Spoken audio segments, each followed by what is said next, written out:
As I think we can probably go ahead and get started. What do you think? Sure thing. Let me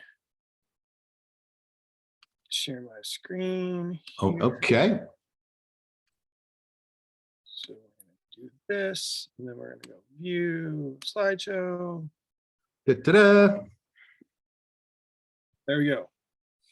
All right, this Wonderful. is us. This is boring. We don't need to look at this one anymore.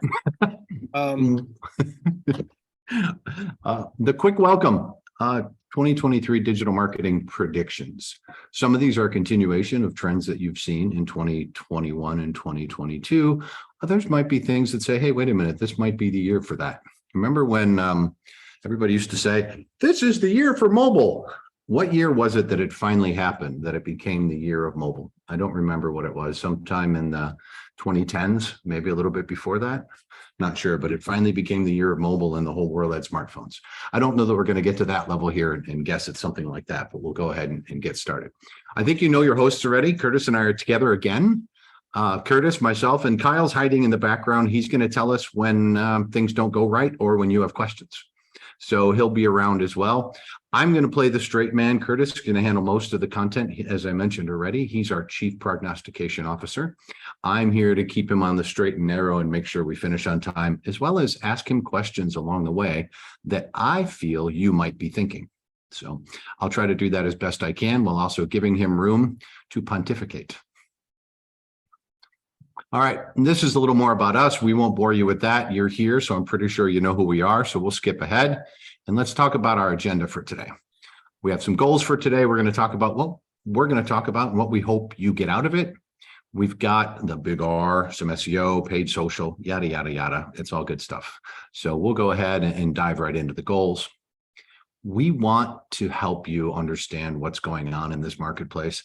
We've got a little bit about the recession coming up here. We don't know if it's a recession, do we? Nobody said a word. We thought maybe after the midterm elections, we would hear the word recession. We haven't yet from the people in charge. That said, we all think it's a funny economy. So what we want to do is we want to take that and put a digital marketing lens on it. We want to share our thoughts, our predictions, our ideas based on what we know, what we've heard, what we've learned. And your responsibility is to generate your own ideas based on today's material and pepper us with questions. If you've got questions and you want thoughts about how we see this market, how we see this channel, feel free to let us know. Like I said, throw those in the Q&A. We will be happy to answer any and all questions.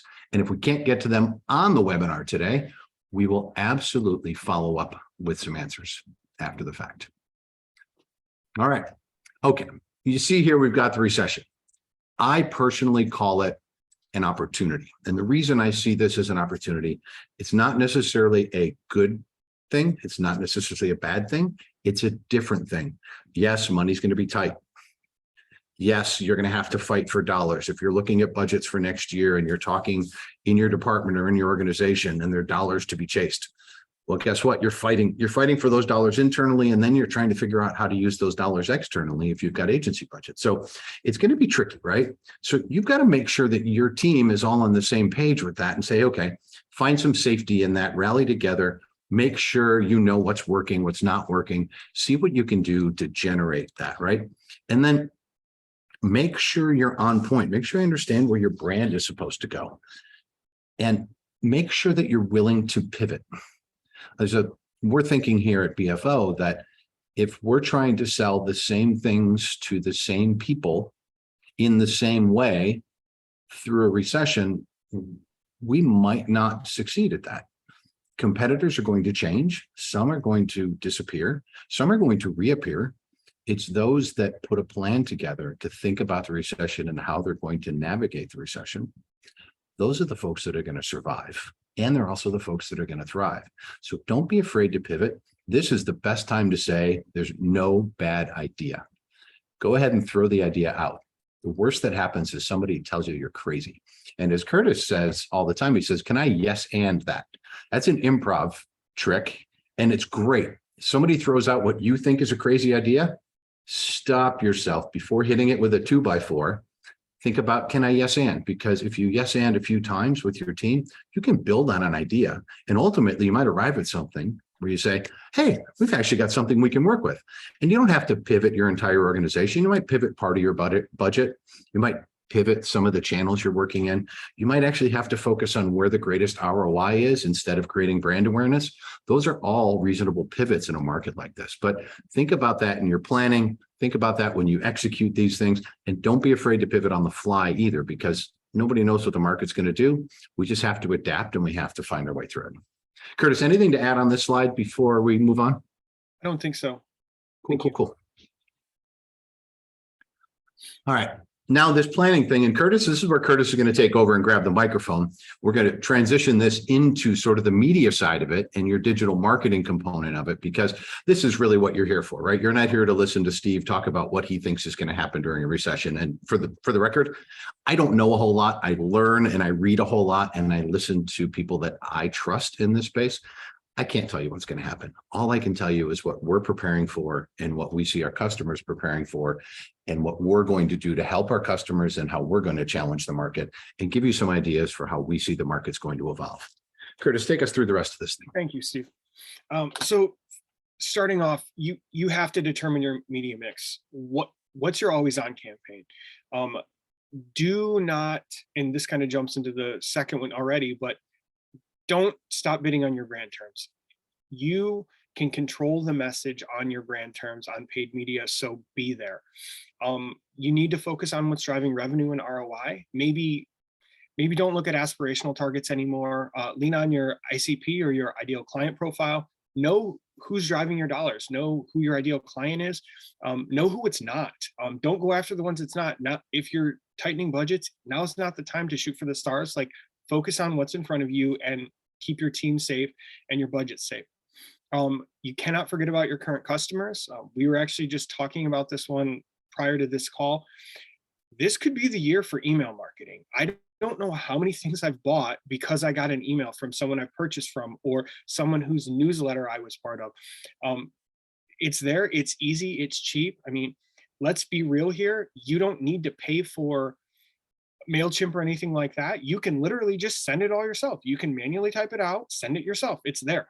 And then engage with those folks.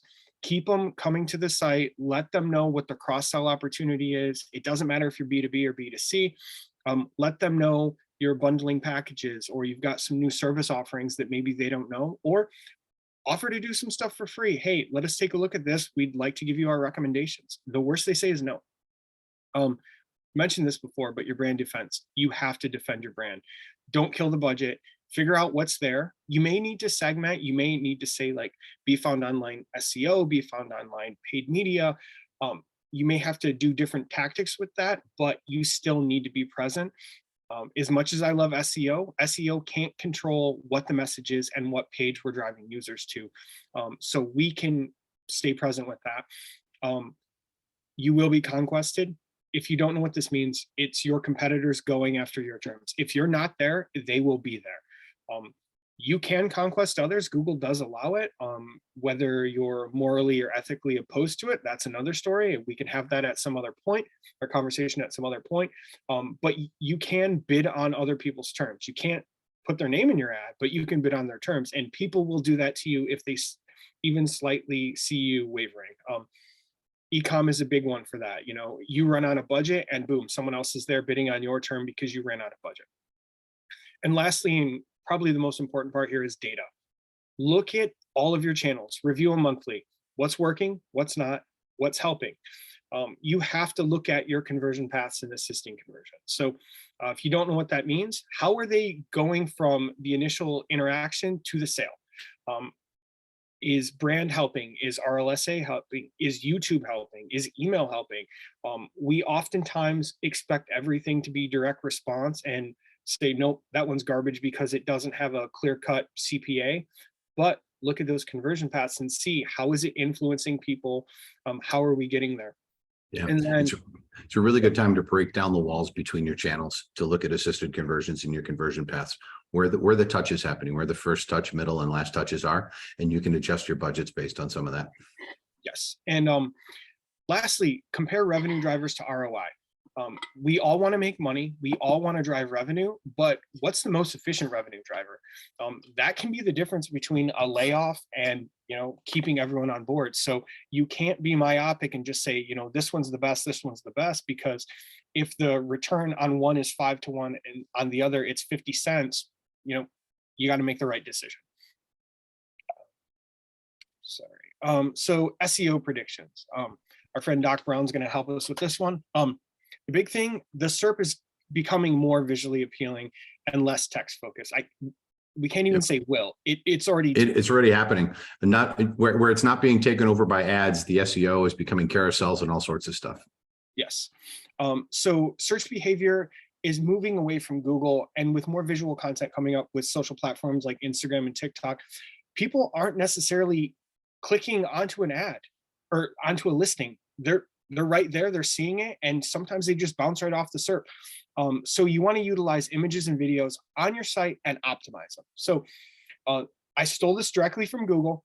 They're saying we need snackable video content. What's that mean? It means we all hate the ad units. Yes. It's 10 to 60 seconds and it jumps right into the action. We don't need a 5-minute video that starts with Steve talking about why he founded BFO. No, jump in. What do you do? You can have that longer content, but a great example would be when you're on YouTube or when you go to a site and the video has those little markers where, they're talking SEO, they're talking analytics, they're talking about how the running shoe is made and then how you can use it. But just jump right into it, acknowledge why they're there and what you can do to help them. This does make your schema good. That's great stuff. This makes your schema more important. You want to provide additional context to Google about the visual content being created with your structured data. And we're going to talk a little bit about structured data later. And then local is becoming more important. There was a huge resurgence during COVID when we were all locked in at home. We were still buying from Amazon, but we were also shopping locally because we wanted to keep our favorite businesses afloat and the people we care about still working. So you've got things like Google My Business becoming more prevalent. Yelp, as bad as it can be, is still present and it's still important because if you're a great restaurant, keep an eye on your Yelp postings. If something's bad, address it. Don't ignore it, but as business owners, pay attention to that and take ownership of it, because all of it is competing with Google's new Performance Max campaigns.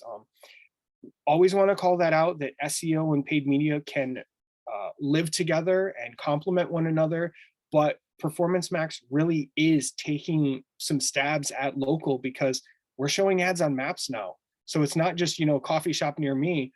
You can see that, but Starbucks could be conquesting everyone. And Curtis, will you take us a little bit further into Performance Max, either now or later during the presentation, just so people can understand exactly sort of what it means, because it's got many tentacles. It's not just a campaign idea. It's sort of this universal campaign idea from Google. Yep, we're going to talk about that when we get to paid media. Thank you. So some more SEO predictions. They're more visual. People are staying on Google instead of clicking over to sites. So you need to talk about content and optimize towards your longer tail keywords. Steve and I were talking about this. We've said this over and over. It's voice search, it's voice search, it's voice search. We don't know how much it is, but it's becoming more present. And as Steve pointed out, it's also great when you talk into your phone and Siri decides to serve you an ad for something that you didn't even want. So with that, focus on your intent behind your keywords, not just the keywords themselves. Is it buy dinner versus pizzeria near me? You want to assist with voice search as you're optimizing towards how people are speaking into their devices. That can be as simple as just hold your phone out and say 20 different things that mean the same thing to see what are you getting for results and how can you optimize that. And then lastly, incorporate those into paid search campaigns, whether as your keywords you're bidding on or as negatives for stuff you don't want to serve on. Absolutely. Think about it too. Think about the questions that your users are asking. As more of us go mobile and we have voice search enabled, or even in browsers, we're starting to type questions out where before we just put red tennis shoes. Now we're adding things. So where can I buy red tennis shoes? So what the search engines have to do is they're trying to figure out what's a question, but almost everything we put in a search engine is a question, whether we're talking to our phones or whether we're typing it in. So Google and Bing and Yahoo are trying to make sense of all this stuff. So if you can think about layering in the question up front, what question am I answering? And Google's also putting in, like, people also ask those sorts of things.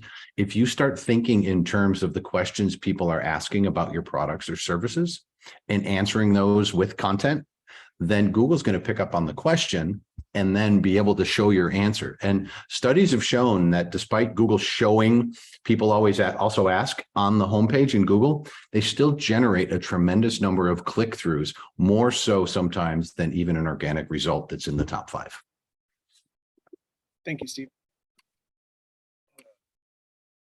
Last SEO slide. So talking about data becoming more structured.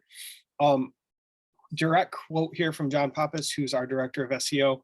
The internet already has a ton of content.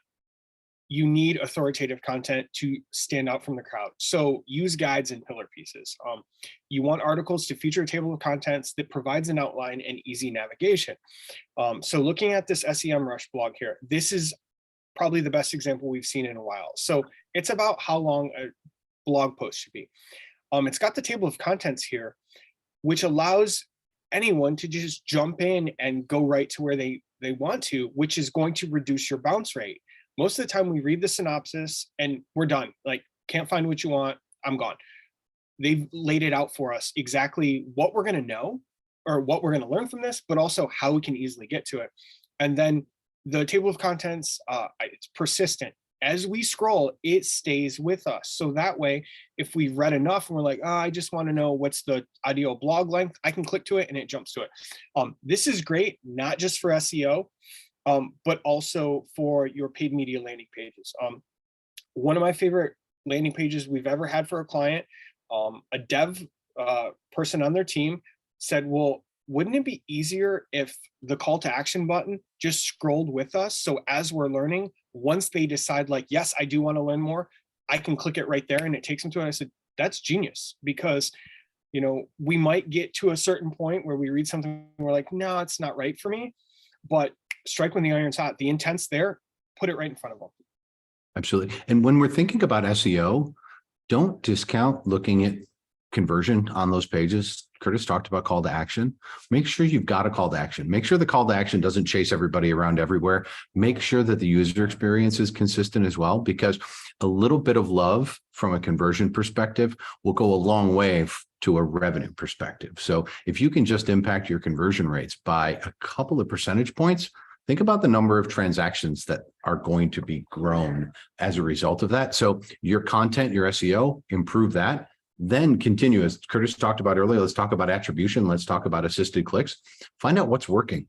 Look at that 3-step process from this landing page to a conversion. What do you want the user to do? Many of us are in the lead generation space. We want to collect an email address so that we can start having more conversations, or that we know who you are when you consume our content. Or from a paid media perspective, we want you to put that tennis racket in your cart. So let's look at those things and pay attention when our content is driving people toward those actions and transactions. Thank you, Steve. So going into paid media, as Steve said, Performance Max. It's a goal-based campaign format that lets you reach users across all of Google's ad inventory. So image on the right, we've got YouTube, we've got Google, we have Gmail, we have display, we have maps, and we have discovery. You can put them all together, and Performance Max lets you do it. So you don't have to set up your YouTube campaign. You don't have to set up your display. Performance Max optimizes as it goes and it learns. It's, in a sense, it's Google's version of programmatic. They're working on it. It's doing well. You set performance-based goals, so it's not just clicks, it's a CPA, it's a ROAS, and it drives more conversion by optimizing real time across all channels. So what's it mean? Simply put, if YouTube sucks, it's not going to serve ads on YouTube. It's going to learn. Not always the easiest conversation to have, because, you know, we've had bosses and CEOs who are passionate about running a YouTube campaign or a discovery campaign, and you show them the metrics and they're, but why isn't it working? We don't know why it's not working. The machines, I've said this before, machines aren't biased. They see ones and zeros and they optimize accordingly. So no matter what we feel passionate about, if it's not working for the machine, they're just going to slowly taper off, and they're going to put your budget where it's most effective based on the goals you put in front of it. Curtis, tell me something. How long does Performance Max take to implement and optimize? I've heard varying stories, but I always get my truths from you. This was not a planned question. Thank you, Steve, for asking it. Put your budget in, get your ads set up. Don't touch it for 30 days. If it's spending rampantly and you're not seeing any conversions, kill it. But don't jump in and tweak. And kind of a teaser to a blog we have coming out. If you're focusing on brand, make sure you have your negative keywords in place. If you're focusing on non-brand, make sure you have your brand negatives in place, because things like that, we call it brand bleed, can make your Performance Max campaign look like it's performing way better than it actually is, because your brand keywords will be influencing it and driving results there. Just something to consider. But 30 days, leave it alone, set your budget. If Google says your budget limited, click the little icon. It will tell you how much more you can spend. Always remember, Google is a business. They want to make money, so they will always tell you to spend more if the opportunity is there. But that doesn't mean that if you're spending 50 bucks a day and Google says you can spend 290 a day, that you have to do it. It will still learn with a smaller budget, but it does take a little bit more time. But with all things algorithmic, give it 30 days, see how it does, and then you can jump in and optimize. But again, if it's not performing well, if it's just burning money, kill it. Or if you're seeing things like disapprovals, or you've got the wrong keywords in place, obviously you can kill those as well. Curtis, let me follow up on that. One, I want to make sure I understand this, but I also know that Performance Max is a direction that Google is moving in, and they're adding more and more to it. They're throwing money at it. They're throwing research at it. My understanding then from what you said is set it, but don't forget it, but make sure you let it learn. If it's going crazy, then make adjustments or pull off of it, but watch it. Don't screw with it. Let it learn, let it grow. And then over time, as long as nothing's crazy, you can make adjustments. You can spend more money, but make sure you're spending that money toward your goals and not Google's goals. Correct. Yes. So set your budget, let it run. If you're seeing anything flagrantly wrong, shut it off or optimize. But otherwise, don't concern yourself with how the copy looks or the keywords unless there is something that's not on your brand or it's just not working out for you. Again, 30 days. So it's not quite a full set and forget. Maybe it's only a 50% set and forget. All right, humor me with one more question here on Performance Max, just because I know it's really important to the future of search. And the question that I have is where should I be using it or testing it? Should I test it, test my way into it? Can I carve out part of a campaign to do this with, or part of my account to do this with, or do I have to make it an account-wide setting and just go Performance Max? What's the best way that I can start using this to learn from it so that I can think about, can I start softly and then roll it out across my entire account? How is that going to work for us? My recommendation would be something that's already proven itself through search, because it will just amplify the efficiency of it. So don't go after anything aspirational. I always give this really basic example. So you might sell Levi's cheaper than everyone else on the internet, but Kohl's is going to beat you every day with their budget because they can serve on Levi's terms all day long. So don't go aspirational, focus on what's working, where your efficiency drivers, is it, your free rates for shipping, things like that, if you're a clothing seller. So focus on what you know is going to work, see how Performance Max can do, and it will amplify that, versus like, hey, we want $100 CPA. We've never seen one south of 300. Let's do Performance Max. And kind of in that set and forget, runs for 30 days. It's consistently hit the CPA goal. Then you can dial it down. We always talk about this with algorithms. So if your goal is 50, it's not going to hit 50 to start. So start 100. Once it hits 100, dial it down, dial it down, dial it down. Moving on to paid media. So automation. We talked about Performance Max. I always want to caveat this with, automation doesn't mean we're just burning your budget and sitting on our hands. We are in there, we're watching the machines, we're making— Hold on, let me stop you there. BFO is never, as an agency, ever going to sit on our hands, nor are we ever going to burn your budget. Thank you. Just got to say it. We're not an agency that ever does that. Yes, you can do that with campaigns, it doesn't make sense. You're going to waste money if anybody ever sets your campaign and watches it, or just throws a report over the wall every 30 days or every 2 weeks, whatever the case may be. You need to have eyes and hands on your campaigns. Even if you do have rules and you have automation, you still need somebody watching the store. Thank you, Steve. So Performance Max, we set the rules, we let the algorithm do its thing, we're paying attention to budgets, we're seeing how performance is. You've got responsive search ads. Google has done away with the expanded text ads. Right now, we can run up to 3 headlines at a time and up to 2 descriptions at a time, though they give us the opportunity to put in 4 description lines as well as over 10, I think 20 is the max we can do for headlines. So with responsive, Google takes the combination of what you've selected and basically throws all the spaghetti at the wall, and they see what works, and they're automating it. So even, again, if you're passionate about a headline, if it's not working, Google's going to suppress it and not show it. Reporting is not where it needs to be on this. I've been saying reporting is not where it needs to be on this for 5 years now. Google still hasn't fixed it. There are high levels that we can see performance. We can even see, is it good? Is it poor according to Google? And we can see impressions, but they are not yet there with the, these are the 20 different combinations and this is how they're all performing. But that said, it's really easy to do these things. If you have brand guidelines, you always want, you have to have your brand name in every headline. You have to have your free shipping with $50 orders in your headline. You can include those things. Google gives you an option to pin it. It will stay there. It will never go away. But it does make ad copy a little bit easier to do, and optimizations easier, because we don't have to do the A/B test for 30 days, assess it, do it again, do it again, do it again. You can A/B test responsive search ads. You can create ad A, ad B. But the big thing with those is you need to make sure those are 100% unique. You don't want any carryover, like brand name, headlines.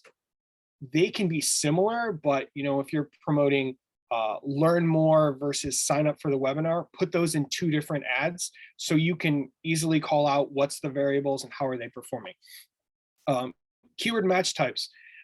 I still haven't fully drank the Kool-Aid on this one. I don't know that I ever will. But we have to put it in the deck because it's out there and you can use it, and it does provide you an opportunity to automate and learn and do some things. And you can start, I just cringe even saying this, you don't have to segment your campaigns and ad groups by match type anymore.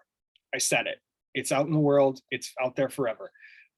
Because Google will look at your broad match keyword that's not driving anything, and they'll stop serving it.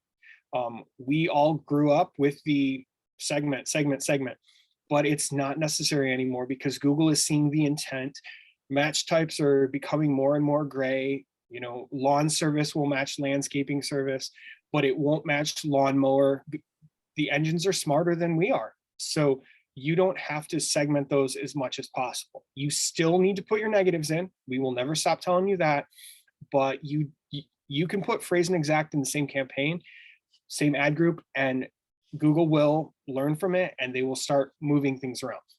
But again, I'm going to remind you of something that Curtis said before. Google is in the business of making money. Correct. And we have a philosophy that if you leave Google alone for too long, it's going to cost you a lot of money. It has the potential to drain your budget very, very quickly, or you're just going to have runaway campaigns, runaway ad groups and things like that. So again, if you're going to use these things, pay attention to them and find out there might be leaks. So you have to find the leaks and you have to plug them. Dynamic search ads. It's a great opportunity for those of you who already are overwhelmed with your campaign, the number of campaigns you have, but you have like these outliers, you don't know what to do with them. Throw them into a dynamic search ads campaign. Google will automatically write most of the copy, not all of it. And they will look at what's working, what's not, and focus on your revenue goal or your click goal. It's not as simple as just create one dynamic search ads campaign for your entire website. You could do it. We don't recommend it, but talked about pillars and always on. So focus on those, but then anything that's a little outlier, you can do the dynamic search ads. Need to caveat this by saying you can only control some of the copy. So if you have strong brand guidelines, it might not be the best for you. We've had clients before accidentally turn them on, or we take over an account and we're trying to figure out what we're seeing in the SERP because it doesn't match any of our language and the ads are way longer than the ones we've written. It's a dynamic search ads campaign. I'll give you a real example. We had a client who had tens of thousands of products. They had their tried and trues. That's what we focused on. Everything else was dynamic search ads. So one week we might be selling a lot of mountain bikes and the next week we might be selling ski poles. And all of this goes into the last part, data-driven attribution. So Google has started automatically changing how reporting is done in your accounts.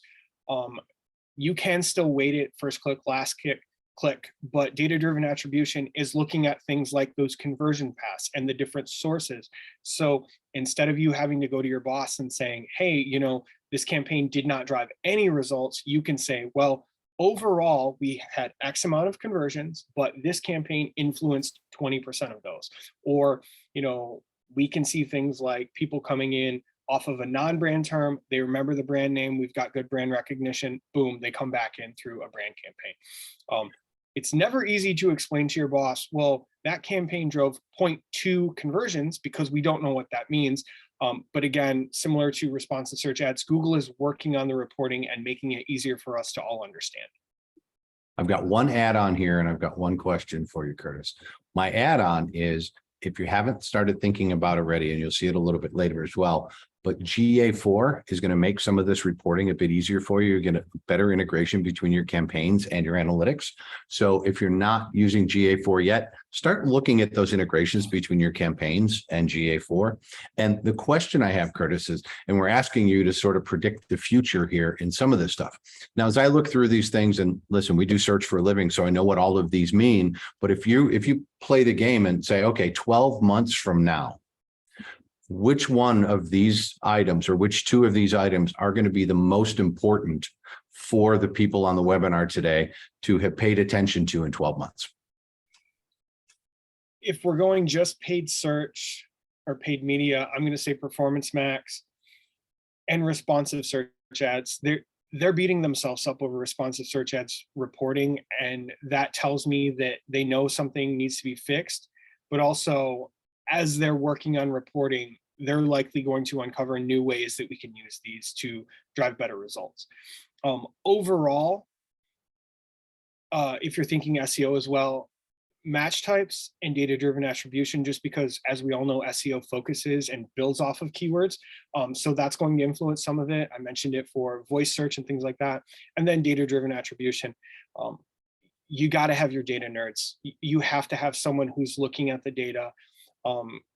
We do it on our team. Even if I'm reporting on paid media, we've got Philly and Maggie on the analytics side also looking at data to help us out, because they may see patterns that we don't. And when we're talking to clients, it's one thing to say, hey, this is all great, but it's another thing to say, yeah, this is all great, but did you know we also saw X amount of lift over here from your SEO or your email campaigns? Cool. Thank you. Welcome.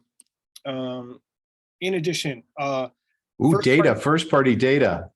The world is moving away from cookies. Is that what you're trying to tell me, Curtis? Moving away from cookies, but also Google threw us another curveball and said their lookalikes and similar audiences are going away, August 2023. So get your first party audiences in, start building your lookalikes, use GA4 to look at whatever audiences Google is showing you. Is it gender? Is it age? Is it parental status? Is it household income? Is it in-market and affinity audiences? Learn from that and use that, post August 2023 when it starts to go away and, we can't upload we can't do a lookalike audience anymore. Okay, but what do you know about your core? Here's who they are. Start building off of that. In addition, I do want to call out LinkedIn is still amazing at lookalike audiences. Obviously, it's primarily a B2B, but they do great work. They do have minimum thresholds you have to hit, but knock on wood, we rarely see poor performance from a lookalike campaign in LinkedIn. We've had some clients who we basically stop doing the aspirational targeting and we just focus on lookalikes and LinkedIn. Obviously, the conversions build a new audience every time we go or every time we launch something, but you don't just have to blindly target on LinkedIn anymore. Use the lookalikes. Awareness versus direct response. We talked about this before. Know what's working, know what's not working. Bring your customers or drive the awareness, bring back your traffic, retargeting, remarketing lists for search ads, new offers, drive conversions, and then drive more conversions. It kills me anytime I hear about a client who doesn't do any retargeting at all. It doesn't matter if you're Zappos, if you're Amazon, if you're the coffee shop down the street, you should be retargeting. They've bought the thing, they've asked for the help, whatever the case is, the intent was there, bring them back. Now you can put a stop in there that says, don't serve them any more ads after 30 days or let the audience go away after 30 days. That's fine. But you can't just be so focused on direct response because I don't know how many of you have seen this image on LinkedIn where it shows 20 campaigns that haven't driven a single conversion, but then you look at the retargeting campaign, all of the conversions are coming from there and it's got a ridiculously low CPA. All of those campaigns influence that retargeting campaign, and that's what's driving the results. Right. I'm going to ask a question that I hope somebody else has been thinking. And it's a little bit, I saw this in rehearsal too, but I wanted to save it for here to surprise you. So the idea of Google sunsetting lookalike and similar audiences in August 2023 isn't really a prediction. It's a statement because we know it. Yes. So what I want to ask you is, what's your prediction about how the market will adapt to those going away, and what should our audience do as a result? So they're going away. As I said, prepare yourself, build audiences, not just lookalikes, build retargeting audiences, start driving your traffic in, but also create that data warehouse where GA4 has told you it's gender, it's age, this is who's coming in. Look at your in-market and affinity audiences, look at your custom audiences. There's lots you can do right within the Google Ads interface where you can start building these little pockets to keep them going. Same with LinkedIn. You can always, you can retarget off of any source. So just because they drove or came through a Google ad doesn't mean you can't retarget them on LinkedIn. Make sure your audiences are there. Caveat for LinkedIn, if you don't use your audience, they do go away. LinkedIn automatically archives them. So I always tell Kyle this from our marketing team. Every time we launch a campaign, we create a retargeting list specific for that campaign, just so we know it's there and so we can focus on engaged users there. What I'm going to do is I'm going to offer a little bit of a prediction. I'm going to connect some dots here for the audience and offer up something that I think you should, if you're not doing now, it's something you should consider and invest in next year. And it really has to do ultimately with first party data. So they've been threatening now for 2 years that cookies are going to go away. And as you see what we're talking about today, you've got universal analytics being sunset. You've got GA4 coming to life. GA4 is going to be event-based.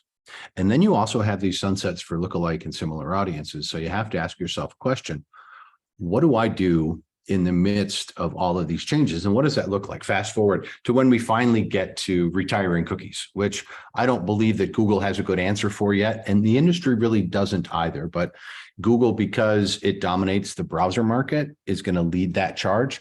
The good news is that the world at large didn't like Google's Flock technology, and we kind of kicked it to the curb. So they're struggling, they're thinking about it. But if you think about this, what does your first party data look like? Do you have 2,000 people in your database? Do you have 200,000 people in your database? Do you have 2 million people in your database? How can you complement the data in your database? Can you augment that through a third party? So what we're going to see is you're going to see a lot more third party service providers of data where you give them a list. They're building out your audience and giving you lookalike audiences where Google might not do it as much or as well. You're going to be looking at third-party data providers where you can say, okay, can I have a lookalike audience? Now, the catch-22 in all of this is we all have to think about GDPR and California laws about how can I use an email address. Now, even if you go into your marketing automation suite or your CRM, it tells you, most of them will tell you, we don't want you to upload a list of names that you haven't double verified. Well, they can't really police that yet. And in the US, GDPR is going to have a hard time grabbing hold. But the reality is that with cookies going away and analytics evolving, your first party data is going to be super important. And the reality is that you've got a year, year and a half to 2 years to build out that data set and make it robust. So my prediction is those without good first party data will lose. And now is the time to start building out your first party data. Add to that data set, meaning complement it, fill in the blanks. If you don't have email addresses, add more email addresses, phone numbers, mailing addresses, whatever your business requires. Don't just augment the data that's there, add to it. And then the other thing is clean that stuff up and segment it appropriately. And if you need help with this, reach out. We don't do it, but I have a couple of great firms that do wonderful, wonderful data segmentation. Again, whether that database is 2,000 or 2 million people, clean it up, segment it, add to it, augment it. Thank you, Steve. All right. Speaking to the social media predictions here, sentiment's wavering. I'm not going to go into channels and platforms and CEOs, but the big things are privacy and controversy. Leaked files, people just not being kind to each other. It's all happening, and how do we get around it? Be the most authentic you. And this is a quote from Kyle. It doesn't matter if Twitter is burning down. It doesn't matter if Zuckerberg is stepping away from Facebook. Forget about them. Be you. Be your brand. Drive engagement, not sales. What am I going to do with Twitter Talk in the next year? So with that said, people are engaged with your brand. They're familiar with your brand. The sales are going to come in. Obviously, you can promote things, but build your brand, be your authentic you. So as I said here, it's not grandma's Facebook anymore. It's not Junior's Twitter. So here are the predictions we have specific to channels. Facebook, it's going to be what it used to be before we monetized it. It's going to be brand engagement. It's going to be the mom and pop saying, come in for the sidewalk sale, or, buy 2 pizzas, get 1 free at Gino's this weekend. It's not going to be so hyper focused on in-market audiences and lookalikes, because those audiences are going away. We had a client, it was after the iOS 14 update, they had 2,000 people in a remarketing list. The next day it was gone. Those audiences are going away. The in-markets aren't there. The Axiom data that you used to be able to target someone who owned a General Motors car, who also had a Honda in their garage, it's gone. It's not there anymore, because our privacy, we don't want people knowing that about us. So it's going to be more focused on the organic and on the brand. Twitter, we see this as a huge opportunity for clients or customer service. I'm sure you've all seen a tweet where someone's flight got delayed or an airline upset them, and they tag American or Southwest or whoever, and they immediately respond and they're handling it. It's going to be more so that with Twitter. There'll still be the big brand promotions, but if you're not Apple or Samsung or General Motors or Audi, a big brand who can promote the brand or a huge product versus, buy 2 Levi's, get 1 free, it's not really worth your time to focus on ads on Twitter. TikTok, again, it's brand engagement. It's your authentic you. It's getting people to talk about your brand. Not so much the buy the thing now. It's going to be more influencers than it's ever been, because that's primarily what it is. That's my 2 cents on TikTok there. I know Steve expects me to say more. LinkedIn, it's the best B2B targeting there is. You can do ABM through it. You can manually write an email to someone. You can do in-mail. You've got your lookalikes. You've got multiple ways to do retargeting. It's great with LinkedIn that now you can launch a campaign and specifically say, I only want to retarget people who have engaged with that ad. That one right there. Boom, they allow you to do it. With Reddit, something that's kind of fairly new to the ad space, Reddit's great. Most users who are on Reddit are not on any other social channels. It's a crazy stat too. Yeah, it's awesome. And the thing with Reddit is we can assume that if they're on a subreddit, they're into that. So if they're on the plumbing subreddit or home improvement or running, that's when you go after them. It's not as simple as like men's running shoes, but go to the men's running subreddit and hit those people with your shoe ads.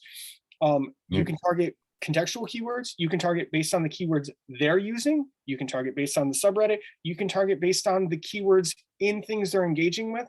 And with the ads, you can engage with them. So you post an ad and someone responds to it. You can talk to them in that ad. Yep. It's a control that we don't often see because it's so, here's the banner ad. Well, someone doesn't like it, or, they make a comment on YouTube. What can we do? But you see it right there in the ad. My prediction there is that Reddit's ad platform is going to evolve pretty significantly in the next 12 to 24 months. Just some of the things that they've done, they're looking to complement Reddits and subreddits with highly contextual, highly targeted ads. Right now, the advice is be careful with your advertising. I think is sort of what I take away from what Curtis had to say. You might want to participate, even just watching those subreddits or those Reddits where you think you want to participate for a while and figure out what your ad strategy might be there. And just remember that Reddit is still one of sort of that more social platform. It's not a LinkedIn, it's not a Facebook, it's people trading ideas and thoughts and giving each other crap back and forth and voting things up and down. Yep. So it's really, and if I think about voting things up and down, if they don't like what you have to say from your brand perspective, they can vote you off the island pretty darn quickly. Yeah. So be careful on Reddit. The other thing I want to add, and I know you've got one more thing in talking about Be Real, which is the challenger brand right now. Moving back to the top of this is beware the privacy revolution, is that we all want it. We've given it up for a long time. There are so many organizations that know who we are, where we live, have all these data points about us. There's actually a stat that says, even if you don't have a Facebook profile, that Facebook has 3,000 data points about you.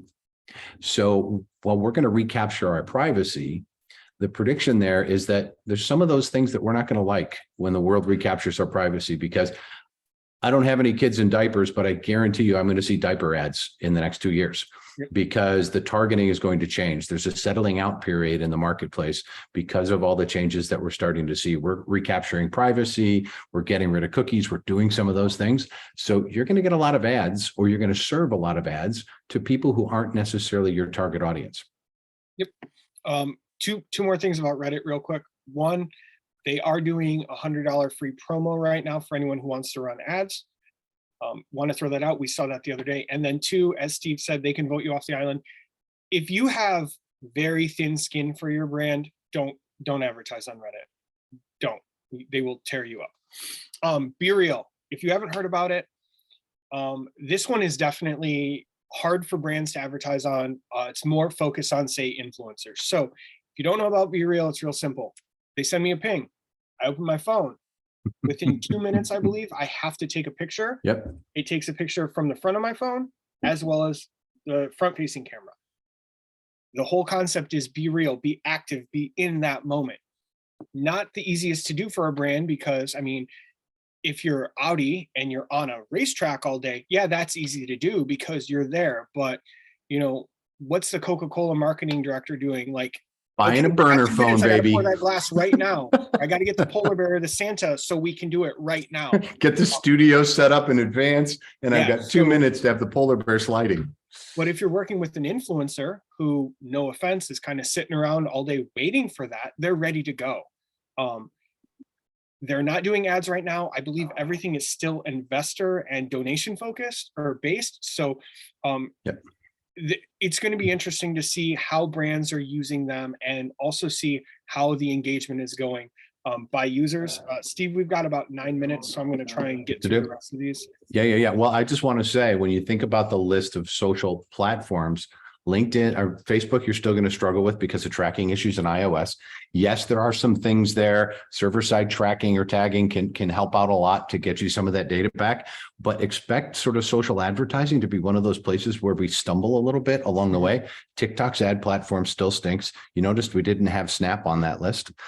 Their ad platforms hit or miss because when you're thinking about social ads, it really becomes about influencers, about putting the product in Curtis's hand and having him do the video. So think about that before you go out and spend a bunch of money on your social ad campaigns. LinkedIn's the one that's different out there because they've got several different ad opportunities. But if you're thinking B2C and talking to consumers, getting those first person videos and getting product placement through influencers is probably a good way to go. And that's only going to grow. Analytics. So privacy, we've mentioned it before. Cookies are going away. Next year, 2024, they're going to be gone. So we need to be cognizant of that. Take your first party data, be ready to go with it, know the audiences to activate on. Google certifications, they're in there now. You can get certified for privacy. In addition, we're going to see national and state level certifications coming. So, you could be part of the Advertising Association of America, but you may have to be region certified. It may be like, we can't work with a California advertiser because we haven't done our California privacy certification. It's just like a Twitter blue badge. Kidding. I'm kidding. It's like a Twitter blue badge. Attribution. We all know it's not always a linear path.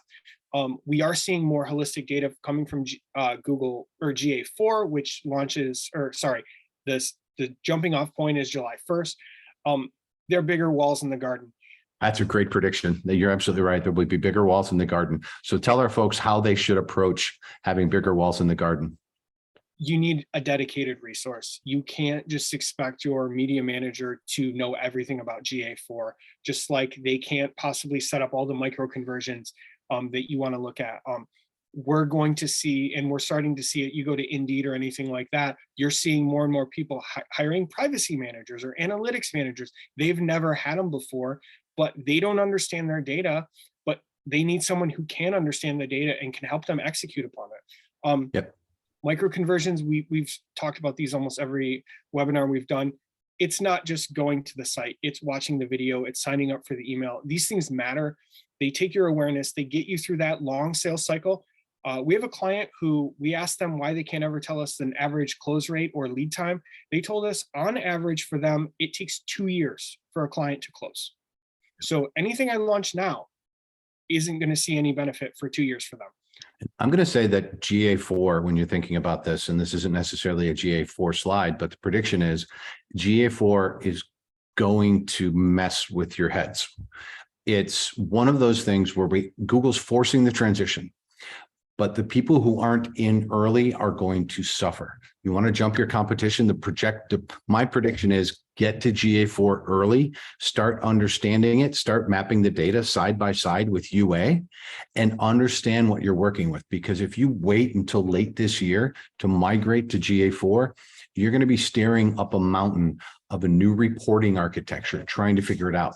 The crazy thing about GA4 is it's harder to learn, but once you've mastered it, it's great, but it's not as intuitive as Universal Analytics. There's so many changes. They pivoted the entire reporting engine on you so that they could do more with it. And it's fabulous for that, but be careful and start early. My prediction is that many, many companies will be lost when it comes to GA4 and leveraging the power of GA4. Thank you. So, use it for your longer sales cycles, leverage the power, as Steve said. You're going to see your user behavior here, and it's going to influence your SEO and paid media. So this is something Kyle put together for us. It's the 2023 Google UA Sunset Worryometer. January, February, you're fine. March and April, you really need to be thinking about it.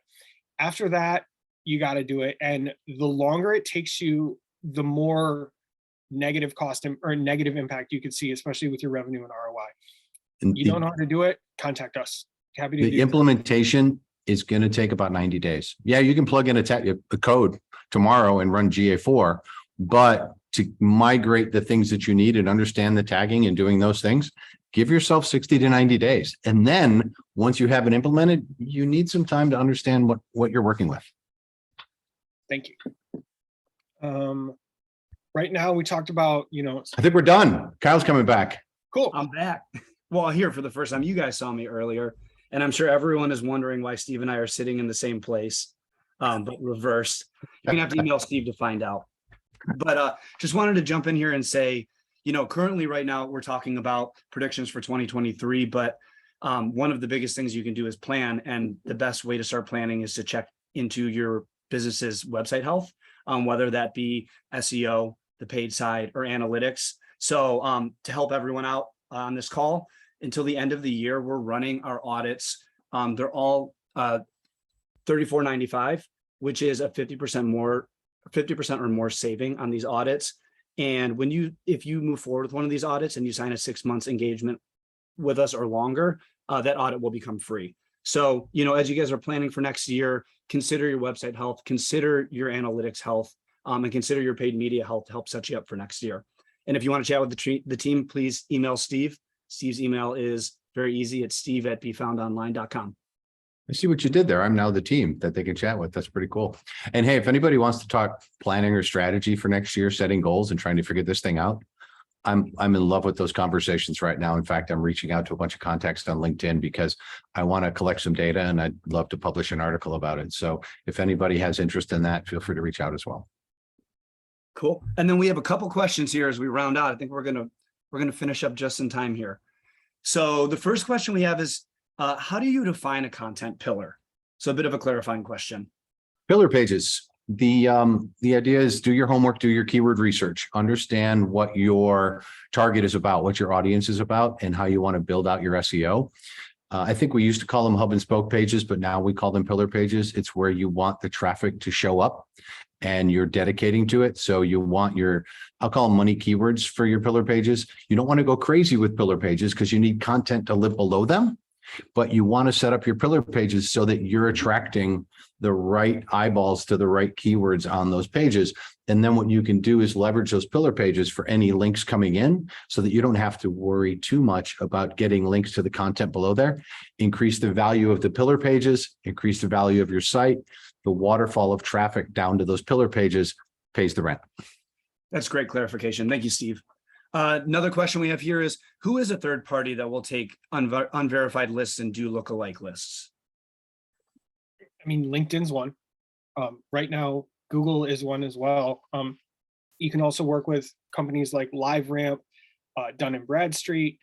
Both of those will do exact matches, so you can specifically target them.